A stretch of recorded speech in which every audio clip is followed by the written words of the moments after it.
Isso é coisa da sua cabeça.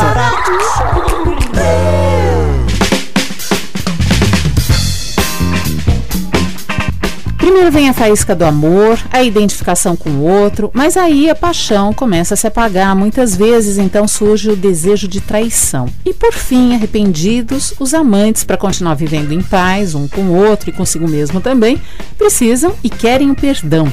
O encontro das almas gêmeas, a traição e, finalmente, o perdão são o tema de hoje do Isso é Coisa da Sua Cabeça aqui na Band News FM, nessa ordem. E o meu entrevistado é o psiquiatra, coordenador do Gender Group, do Instituto de Psiquiatria do Hospital das Clínicas da Universidade de São Paulo, Dr. Luiz Cuchinir. O Gender Group é um grupo que trabalha com o estudo do comportamento de homens e mulheres. E desse assunto ele entende muitíssimo bem. Tudo bem, doutor? Como vai? Tudo bem, você? Tudo ótimo. Doutor, vamos começar, portanto, com as almas gêmeas. Será que isso existe mesmo ou podem ser várias espalhadas por aí? É isso que eu estava pensando mesmo em relação a esse tema da alma gêmea, que ela dura o tempo que essa pessoa tiver em relação a outra naquela fase de vida. Então não dá para dizer que uma alma gêmea dura para sempre, e que se a gente quiser dizer que essa gêmea é a ideal. A melhor pessoa hoje pode não ser daqui a 10 anos, ou numa mudança profissional importante, ou de momentos onde o casal está em fases distintas. Se ele está sem filhos é uma coisa, quando eles têm filhos pequenos é outra. Ou seja, esses pares podem ir evoluindo conjuntamente. Você pode continuar sendo a alma gêmea de alguém e alguém sendo a sua alma gêmea ao longo de uma vida, desde que haja essa adequação. Isso, é a evolução. Se o casal se desenvolve, que é o que a gente espera, né? Que as pessoas possam se ampliar dentro da sua perspectiva de vida e eles têm uma consonância, uma sintonia e os dois vão crescendo juntos, não necessariamente da mesma forma. Esse casal se alimenta e a partir disso eles podem ter uma relação muito boa. Doutor, quando a gente fala sobre alma gêmea, às vezes dá ideia um pouco daqueles contos de fada. Quando a alma gêmea é algo um pouco ilusório, um pouco fantasioso, sai da esfera da realidade e deixa a gente com os pés fora do chão? É muito comum que isso aconteça na paixão, né? Quando as pessoas estão apaixonadas, elas não percebem nada além do ideal, do que o outro é para si. Aos poucos a relação vai se tornando menos fantasiosa e vai se estabelecer uma relação amorosa pautada em níveis de realidade. Encontrar um par é uma loteria. Como é que a gente identifica o par ideal, a alma gêmea? Uma parte é essa da loteria. A outra é você usar instrumentos importantes de conhecimento e de vivências pessoais que auxiliam muito uma escolha. A pessoa vai se conhecendo. Ela vai percebendo quais são os seus sonhos, ela vai descobrindo cada vez mais os seus valores, o que é importante para ela na vida. Ela conhece o seu potencial de entrega. E é claro que esses elementos todos dão a chance para ela fazer uma boa escolha. A gente não pode pensar numa relação amorosa como um eletrodoméstico com prazo de validade, né? Quando ele gastar, eu troco. Porque, aliás, é assim que muita gente tem pensado e, com base nisso, muitos casamentos acabam muito rápido, não é, doutor? Tem casamentos que as pessoas já estão pensando nisso. Não, mas se não der certo eu termino. Quer dizer, já se preparam para o término quando estão começando.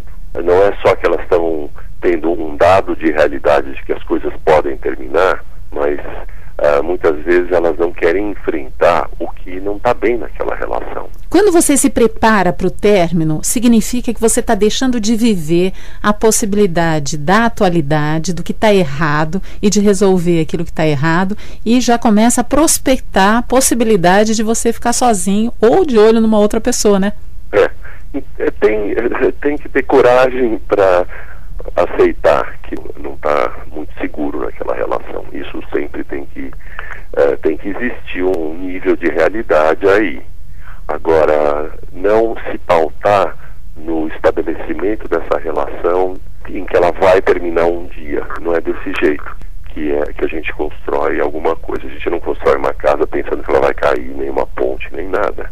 E as pessoas precisam ter essa segurança com elas mesmas de que a escolha que elas estão fazendo são escolhas que condizem com o que elas mais querem na vida. E conseguir fazer planejamentos, né? Conseguir planejar com essa pessoa não só dentro dela. Muitas vezes as pessoas se ligam não no outro, na imagem que tem do outro dentro de si. Esquecem de que o outro é uma outra pessoa, não é essa imagem. Não se relacionam com o outro, se relacionam com essa imagem do outro dentro de si. A fantasia que se tem a respeito do outro, o desejo que se tem de quem aquela pessoa poderia ser para nos completar ou completar um desejo que a gente tem, né? Quem ela poderia ser, mas a pessoa acredita que é quem ela é.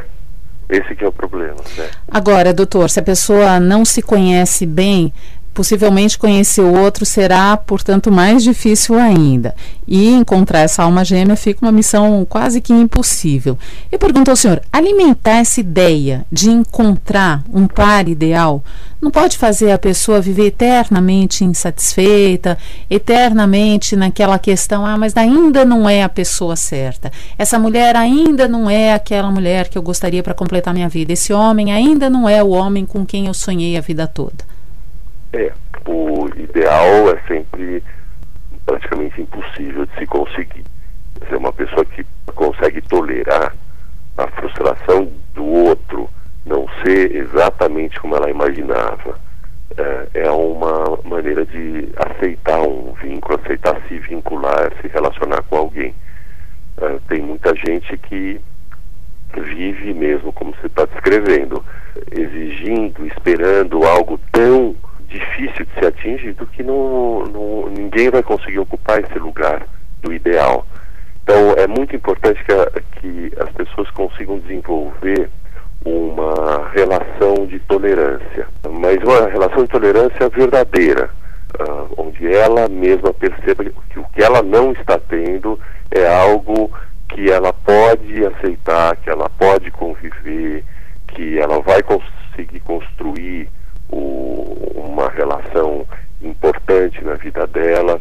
E a gente sabe bem que às vezes as pessoas nem se casam com as que elas mais amam, nem se casam com aquelas que elas têm as melhores relações sexuais. As pessoas se casam muitas vezes com uma pessoa que vai dar certo, uma pessoa que não estimula a agressividade, destrutividade, uma pessoa que, ao contrário, estimula muito mais a autoestima, o conhecimento, o desenvolvimento. Essas relações tendem a ser relações que perduram, relações que fazem com que os dois possam ter um convívio que seja razoável para que elas sigam muito tempo juntas, né? Portanto, esse seria um caminho para abandonar a ideia de que se não for o par ideal e perfeito, não vale a pena.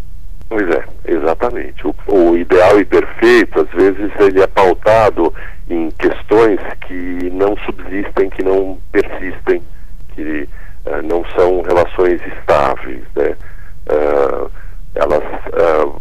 Em geral, as relações estáveis, elas protegem o indivíduo da solidão, e por conseguinte elas estão também protegendo de doenças e quadros psíquicos, que a gente sabe hoje que esse tipo de relação é muito boa, tanto para a alma, para o corpo, para a mente. Isso significa que não adianta só estar junto, não adianta só estar numa relação que dura. A pessoa precisa ter também um relacionamento bom. Quer dizer, um relacionamento péssimo, ele não propicia estabilidade, ele não vai propiciar segurança e nem companhia para essa pessoa. Já já eu continuo com o meu entrevistado, o psiquiatra e coordenador do Gender Group, do Instituto de Psiquiatria do Hospital das Clínicas da Universidade de São Paulo, Dr. Luiz Kuchnir, para falar sobre a nostalgia de quem um dia encontrou uma alma gêmea, um grande amor, só que esse relacionamento, por algum motivo, não prosperou, não deu certo. E aí muitas e muitas pessoas que já viveram passagens como essa ficam se lamentando, choramingando, por que eu não embarquei nessa história, o que aconteceu? Mas a vida vai adiante, a gente tem que olhar pra frente. Então não sai daí, o Isso é Coisa da Sua Cabeça volta já já aqui na Band News FM.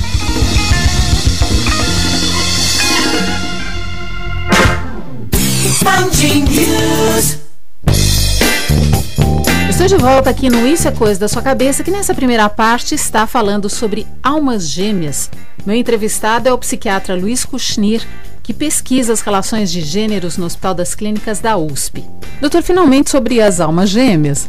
Depois que a pessoa encontra uma na sua vida, vamos supor que ela a perca essa pessoa vai embora, o relacionamento acabe não dando certo, enfim, termine, ou um dos dois morra. Será que se corre o risco de viver na nostalgia, na saudade, sempre naquela lembrança de que nunca vou encontrar alguém como foi aquele a quem eu tive um dia na vida? Todos têm lembranças que ficam guardadas e às vezes elas são indizíveis, né? Não se pode pronunciar, não se pode compartilhar. As lembranças de relações anteriores, elas devem servir, quem sabe, com nostalgia, até podem, quer dizer, ter a lembrança do que passou, mas elas não devem ficar com melancolia, que é o apego à perda, né? Quer dizer, uma coisa é ter saudades, outra coisa é ter melancolia. Então, pessoas que guardam relações que foram boas e conseguem valorizar essas relações como algo que aconteceu na vida delas, que foi importante, isso é muito rico, porque constrói a história e, principalmente, se a pessoa consegue perceber que ela aprendeu que essa relação foi importante porque ela se desenvolveu, é um tesouro, né? Uma pessoa que coleciona experiências importantes e do ponto de vista afetivo, amoroso, ela está principalmente conseguindo construir um território de amor que deve servir para ela, para o atual e o futuro da vida dela. É a base sólida que essa pessoa constrói para si própria. Daqui a pouco, depois do intervalo, a gente vai falar por que alguns relacionamentos descambam para traição.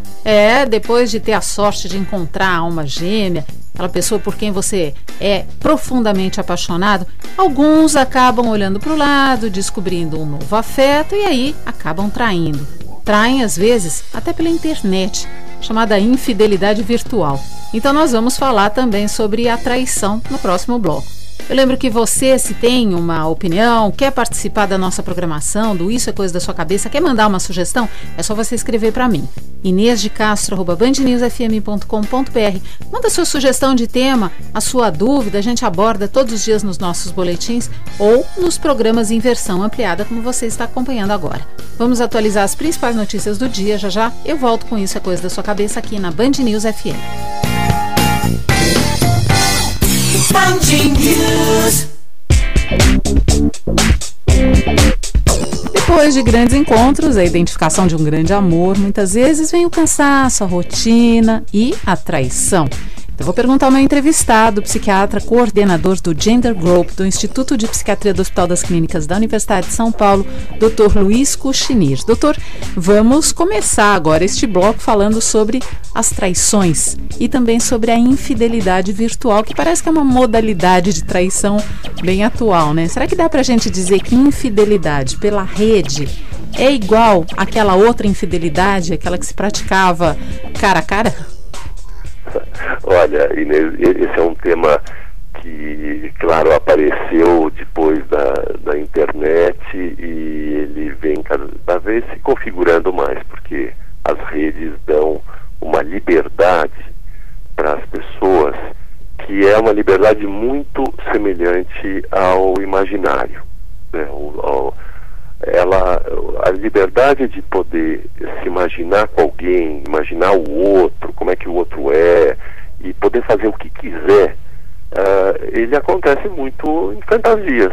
Então a pessoa imagina e pode, dentro da imaginação, tudo pode. Esse tudo pode da imaginação é muito semelhante à internet. Então, essa relação que demanda, claro, alguns elementos de atividade, algumas ações diferentes do imaginário, que ele fica contido dentro de si, o virtual, ele tem uma certa formatação. Ele precisa ter letras ou imagens, cenas, né, que a pessoa faz ou vê, né, então ele tem um visual, e numa infidelidade que é só a imaginação, ele não tem essa via de formatação, ele não transborda a mente e fica mesmo restrito a pensamento e desejo. Então, existe uma gama enorme de conceitos e dimensões para definir o que é infidelidade. Ela pode se basear só no real, quando é um encontro físico, até quando se interpõe alguma coisa a mais, né, os desejos, mas na verdade a infidelidade, ela está em todo lugar. Ela é um conceito que vai ser estabelecido de acordo com aquela determinada pessoa ou relacionamento. Tem gente que diz que o fato de pensar numa outra pessoa, fantasiar com uma outra pessoa, já seria uma traição. Para outras pessoas não, seria apenas o ato sexual propriamente, aí sim configuraria o ato da traição. Será que a gente pode definir, doutor, um perfil de traidor? Será que é uma pessoa eternamente insatisfeita, aquela que trai? Bom, ela pode ser insatisfeita com o que ela tem fora e pode ser insatisfeita com o que ela tem dentro, ou com o que ela é. Se ele persiste, se essa pessoa que trai persiste em procurar alguém fora do seu relacionamento, ela está mostrando que alguma coisa não está bem, que não está se satisfazendo. Isso não quer dizer que é o seu parceiro ou sua parceira. Isso pode querer dizer que ela própria ela não tem essa condição de ter um nível de satisfação para ela se acalmar, para ela se tranquilizar. Um traidora contumaz, é alguém que pode estar precisando de uma relação que vai além do seu controle, além do seu impulso. E então, esse é um jeito que ela vai procurar preencher esse vazio que existe dentro dela. Então, não existe não é um perfil de pessoa, mas a gente poderia estar vendo muito como como a pessoa se estabelece em relação com a vida. Tem pessoas que tendem a estabelecer relações com a vida de uma maneira muito mais fiel, muito mais tranquila, ou muito pautada naquela relação, naquela escolha. E tem pessoas que não conseguem escolher uma pessoa só, ou não conseguem se fixar naquela escolha e manter. E mais ainda, né, doutor, tem gente que se contempla com aquilo que tem, que fica feliz com o que tem, sem desejar que aquilo seja sempre mais, sempre mais, sempre mais. E outras pessoas não, elas precisam o tempo inteiro estar em busca de alguma coisa que as complete mais.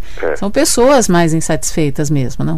São pessoas que têm essa dificuldade, e isso é muito difícil, porque você pode avaliar isso de uma maneira como uma perversão, e você pode avaliar de uma maneira onde a pessoa ela está buscando algo para ela se enriquecer, para ela poder ter alguma satisfação que ela não tem e não sabe lidar com isso. É quase uma inabilidade de construir relações estáveis. Bom, mas mesmo estando a traição mais naquele que trai e muito menos a responsabilidade naquele que é traído, eu queria perguntar ao senhor como é que o nosso cérebro, via de regra, interpreta essa informação de que aquela pessoa está sendo traída. Olha, está sendo colocado de lado, tem alguém que recebe o seu amor, mas o seu amor é insuficiente, porque é assim que o traído interpreta a informação quando fica sabendo que está sendo traído, né, doutor? Se pergunta, o que eu fiz de errado? Onde eu errei? Em geral é essa pergunta que a gente faz, não é? É uma das, onde eu errei. Na verdade, uma pessoa traída, uma traição chama a raiva, chama a vingança do outro. E a gente sabe que se vingar não cura nada. Só desgasta a vida da pessoa e dá menos chance do relacionamento se desenvolver depois. Mas alivia, né? Então, alivia, mas é um alívio passageiro. Passageiro, provavelmente. Muitas vezes lidar com a traição, entendendo, refletindo, se colocando, muitas vezes percebendo os próprios momentos de traição de uma outra forma, de repente não foi exatamente daquela, mas a pessoa que se conhece mais, se percebe mais e tem mais segurança, tende a não se envolver tanto nessa raiva e nessa traição, e muitas vezes ela consegue ter um entendimento daquela situação de uma maneira mais construtiva. Esse é o melhor jeito de lidar. Senão, na hora que a traição vem dessa maneira tão voluptuosa, tão intensa, e destrói quem foi traído por dentro, ela conseguiu um objetivo, que é o objetivo de destruir a relação. Já não é mais a pessoa, um ou outro, destrói os dois. E aí, é claro que torna a pessoa infeliz. A gente sabe a quantidade de marcas que uma traição deixa. Tem pessoas que foram traídas e depois os próximos relacionamentos que elas têm, eles ficam intratáveis. A traição pode ser devastadora, mas pode servir também como base de reconstrução de um relacionamento. Acredite, isso é verdade. Então a gente vai continuar falando sobre traição no próximo bloco. Quer participar? Quer se manifestar? É só você escrever para mim. inesdecastro@bandnewsfm.com.br. Agora a gente faz um intervalo, presta serviços na sua região em alguns minutos, mas isso é coisa da sua cabeça aqui na Band News FM.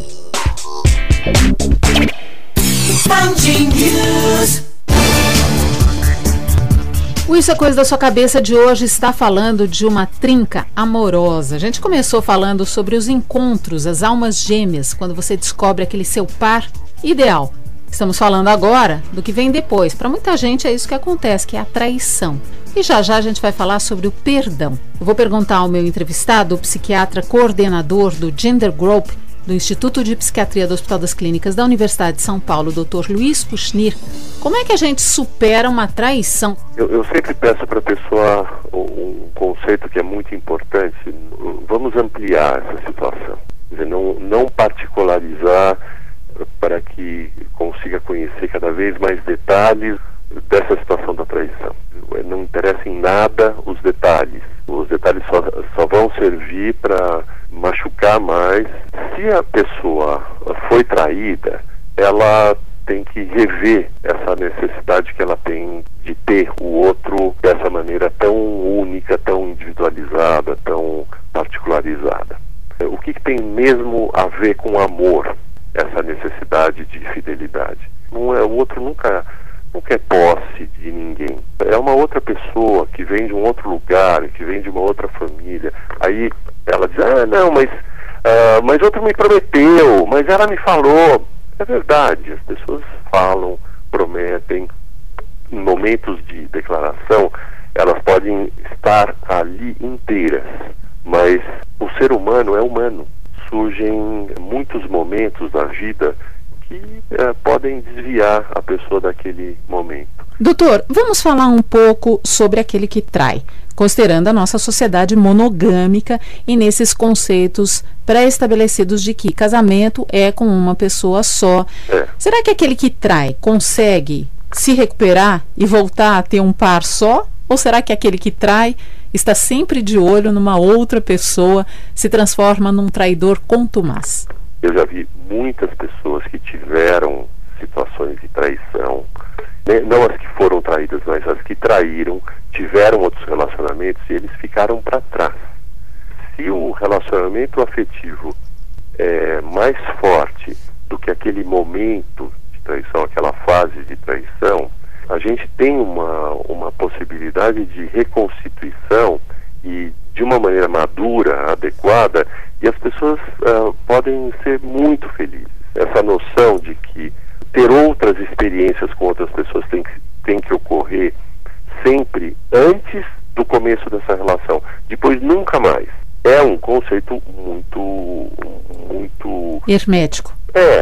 Mas ele nem sempre ele pode ocorrer. E aí, pessoas que ultrapassam essa fase, casamentos, namoros, relações, e vão para um outro momento, eles tiveram uma experiência, uma crise. E essa crise pode ter sido muito forte, mas ao longo da vida, depois, com o tempo, ela pode ter mobilizado questões entre os dois muito ricas e também de muito crescimento pessoal.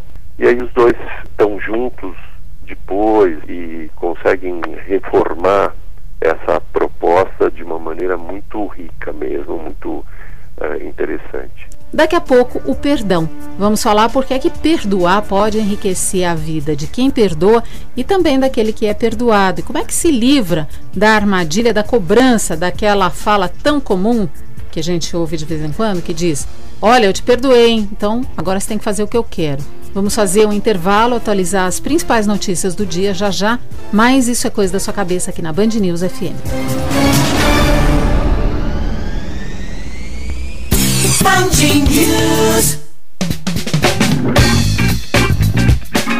Nós falamos sobre o encontro, sobre a traição e o que é que vem depois? Depois muitas vezes vem o perdão. E é sobre o perdão que eu vou conversar agora com o meu entrevistado, psiquiatra, coordenador do Gender Group, do Instituto de Psiquiatria do Hospital das Clínicas da Universidade de São Paulo, Dr. Luiz Kushnir. O Gender Group, eu gosto de explicar, é um grupo que trabalha com a diversidade dos gêneros, com os homens, as mulheres, o comportamento de ambos, como é que eles se relacionam, e disso o Dr. Luiz Kushnir entende muitíssimo bem. Já que a gente já falou sobre o encontro, a descoberta das almas gêmeas, sobre a traição, e agora eu quero falar sobre o perdão. Quem perdoa sempre esquece. E, mais ainda, se é imperativo esquecer na hora do perdão? Bom, eles são uma díade mesmo, né? Perdoar é um ato que ocorre naquele momento onde a pessoa está tendo um movimento de ampliação, de aceitação. Não necessariamente ela esqueceu naquele momento. O perdoar, ele indica um caminho de esquecimento. Quer dizer, uma pessoa que naquele momento aceita o outro e perdoa, nessa situação que a gente está falando, né, de traição, mas se ela não esquece e ela fica rememorando isso de uma maneira vívida, é claro que isso interfere grandemente na relação. Ela não precisa esquecer totalmente, ela não precisa negar que aconteceu, ela pode ter aquilo. É como se a gente, sabe, Inês, arruma o quarto, arruma a prateleira e põe num outro lugar, que vai ficar um lugar, não precisa ser o lugar de destaque da vida. Ele existe lá. E ele passa a não ser a figura principal quando a gente consegue ter esse movimento de perdão. Quer dizer, não necessariamente precisa se esquecer, apagar e fingir que aquele episódio não existiu. Ele pode até servir de alicerce, de base para uma reconstrução de um relacionamento que pode inclusive virar um relacionamento melhor.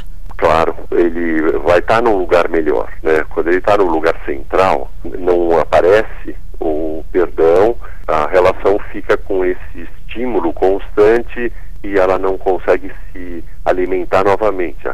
Todas as relações precisam alimentos constantes. O cultivar a relação de amor é básico, é importantíssimo, né? E se isso que aconteceu, ele vai sendo deslocado para uma outra situação e deixa aquele espaço central, nuclear da relação, ser ocupado por experiências íntegras, experiências ricas, experiências que trazem alegria, trazem uma intensidade amorosa diferente, as pessoas estão conseguindo rearrumar o seu mundo interno. Quer dizer, isso demanda também uma disposição daquele que vai perdoar, uma vontade de dar continuidade àquela história. O perdoar é caminhar através da dor, né?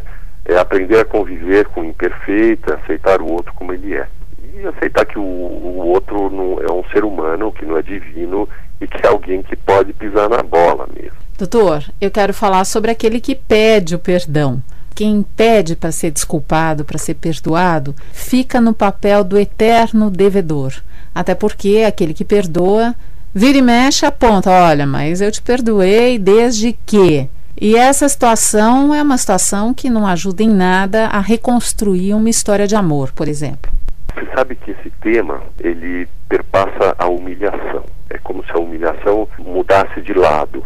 Quem é traído se sente profundamente rejeitado e muitas vezes atinge a autoestima e provoca um sentimento de muita humilhação. Na medida em que o outro é que assume isso, se ele é perdoado e ele assume essa humilhação do outro lado, a gente só está invertendo. Então ele passa a ser ele a pessoa que errou, como se fosse um pecado mesmo, que ele passa a ser um refém, onde o outro fica lá no cativeiro, sendo guardado pelo sequestrador. Então, muitas vezes, a pessoa que teve esse grande deslize e é perdoada, ela fica nessa posição de que o outro é o seu guardião.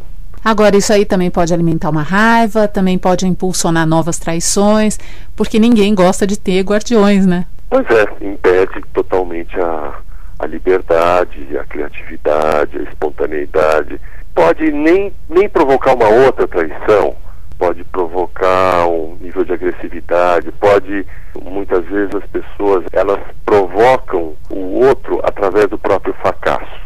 Muitas vezes a gente chama a pessoa passive-aggressive, a pessoa ela é tão passiva, ela é tão contida, ela não dá certo, né? Ela não se posiciona, na verdade, de uma maneira altamente agressiva. Ela está agredindo o outro dessa forma. O senhor acha, doutor Luiz, que as mulheres têm maior condição, têm maior poder de perdoar, ou elas simplesmente foram mais habituadas a acreditar que elas precisam perdoar mais porque os homens traem mais, se é que isso corresponde à verdade? O que é que o senhor acha da cristalização da ideia desses papéis? É uma cristalização e a gente, de repente, vai passar por uma outra cristalização, porque os paradigmas mudaram, né? Desde que eu comecei a trabalhar com as questões de gênero, a gente tinha um feminismo que estava se estabelecendo, os homens meio sem acreditar muito que existiam essas mudanças, eles não queriam sair do lugar. Aí, quando eu comecei a trabalhar também com essas questões com os homens, foi justamente quando houve o que eu chamei de masculismo, né, esse estudo que se faz hoje correspondente ao feminismo. Então, o que a gente tem hoje, esse retrato depois dessas 3 décadas que eu estou trabalhando nisso, é que os homens traem menos do que traíam. Os homens hoje utilizam outros paradigmas para se confirmar como homens, como masculinos. Eles não precisam, muitas vezes, esse papo de precisar ter sempre outra, ele passa a não ser tão importante. E, por um outro lado, nós temos mulheres, as mulheres com uma amplitude maior, numa liberdade maior, elas se conhecem mais e elas se sentem mais livres e podem escolher, elas não são só escolhidas. E a partir disso elas podem também ter relações e também traírem. Agora, comparativamente, não é uma cristalização, mas existe essa tendência onde ainda a mulher como um todo, ela procura se satisfazer naquela relação, ou na vida dela, ela tem mais recursos de relacionamentos onde podem ser úteis, satisfatórios para ela, e ela não precisa de uma relação sexual com uma outra pessoa. Ela precisa estar bem. Muitas mulheres esboçam isso. Elas estando bem no relacionamento que elas têm, elas vão investir lá. Os homens, por sua vez, tendem a ter as suas dificuldades. Eles têm um nível emocional alto, mas uma dificuldade maior em lidar com isso, em expressar o que está faltando, expressar o que eles precisam. Homens muitas vezes fogem da argumentação com a mulher, aquilo que falam do DR, né, discutir a relação. Os homens fogem disso. Não é um prazer para eles esse esmiuçar do que está acontecendo e, como consequência disso, as coisas não rolam, não modificam, porque os homens não falam 10 vezes a mesma coisa, eles falam uma. Está falado, e as coisas não mudam desse jeito. Muitas vezes a mulher, ela, para mudar uma relação, para transformar, ela vai transformar depois de toda uma elaboração. Bom, constatação feita de que os homens traem menos do que traíam no passado, mas mesmo assim continuam traindo mais do que as mulheres. Essas palavras aí foram ditas por quem lida com a psicoterapia de casais, com o estudo do comportamento dos gêneros, que é o psiquiatra Luiz Kushnir. Então, daqui a pouco, no último bloco do Isso é Coisa da Sua Cabeça, a gente continua falando sobre o lado bom do perdão, o prazer de se perdoar. Sim, existe um prazer no perdão e o Dr. Luiz Kushnir vai explicar por quê. Vamos agora prestar serviços na sua região já. Eu volto aqui na Band News FM com mais Isso é Coisa da Sua Cabeça para você.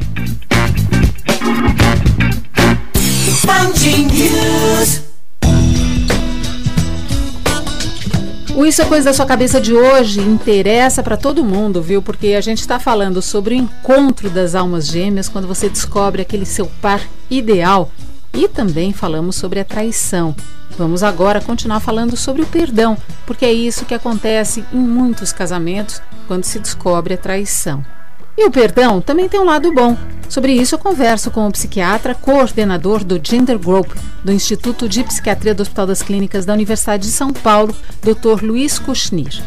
Doutor, para a gente encerrar, será que tem uma satisfação para o nosso cérebro o fato da gente perdoar alguém que nos fez algum mal? Pois é, vamos começar pelo oposto. Tem gente que não perdoa e continua remoendo a situação por muito tempo, mesmo quando o outro já mudou de vida e nem está mais aqui.